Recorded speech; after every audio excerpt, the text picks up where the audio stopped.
Generations of Arab Mediterraneans had believed what Western culture said of itself, that its values were universalist, democratic, humane. They believed that once you peeled off military and political dominance, the world so revealed would be one where everyone could engage freely in the exchange of ideas, art forms, technologies. This was the world that my generation believed we had inherited, a fertile land, an area of overlap, where one culture shaded into the other, where echoes and reflections added depth and perspective, where differences were interesting rather than threatening, because they were foregrounded against the backdrop of affinities. This position of, in a way, belonging to both, but also seeing how each culture regarded the other one and how it related to it and how it dealt with it and how it represented it to itself became a really critical part of my life. And that began to show when I started to review books.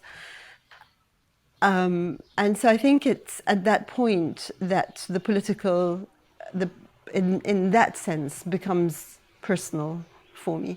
And I guess we can see that in the choice of subject for the next novel, The Map of Love, which actually deals with the possibility or otherwise of cross-cultural relationships and cross-cultural understanding, and what it is that language means and what it is that language does, and how power plays out in relationships. Map of Love was nominated for the Booker, and I suddenly had a much bigger platform.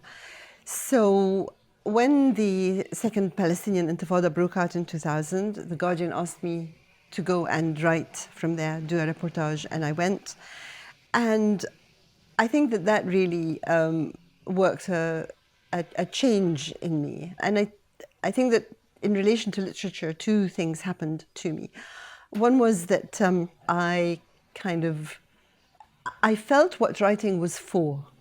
And the other was that people there clearly cared so deeply about literature and about being part of, if you like, the cultural life of the world. So that despite the fact, or maybe because of the fact, that their lives were so ridiculously difficult, they were very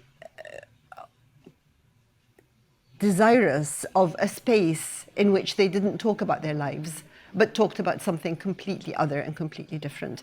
And I felt the responsibility of writing, and I also felt I spent that week wishing that there was more of me there.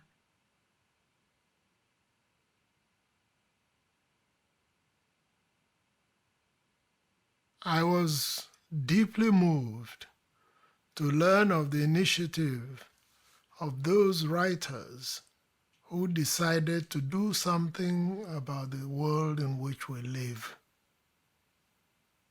to replace the sounds of war with the sound of a festival, even for a short while.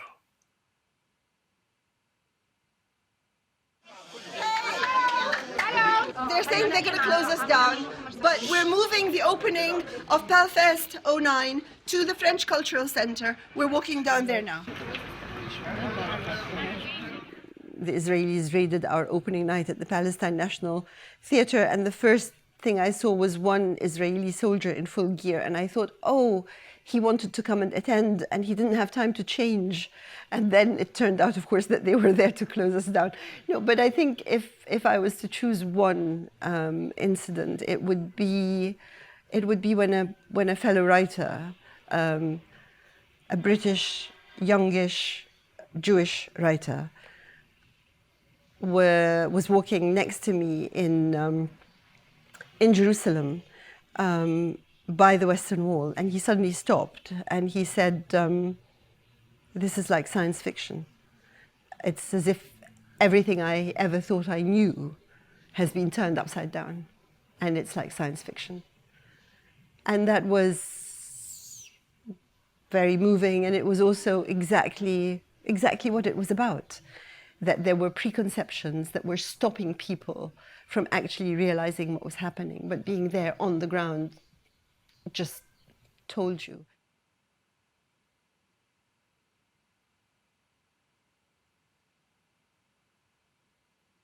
قدمنا طلب لوزارة الخارجية المصرية بالتصريح للمشاركين في الاحتفالية إن هم يسافروا ويدخلوا غزة من معبر رفح، فإحنا بنرجو إنه التصريحات تعطى لنا وبأقصى سرعة، لأنه يعني كده أو كده إحنا هنركب الباص وهنتحرك من القاهرة يوم 5 وهنروح معبر رفح.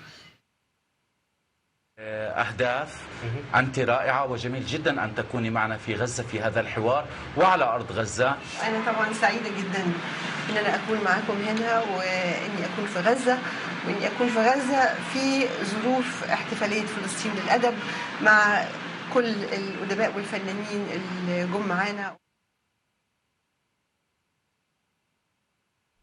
Inhabiting the Mediator today is painful. We know it's the only land that we can all with decency inhabit.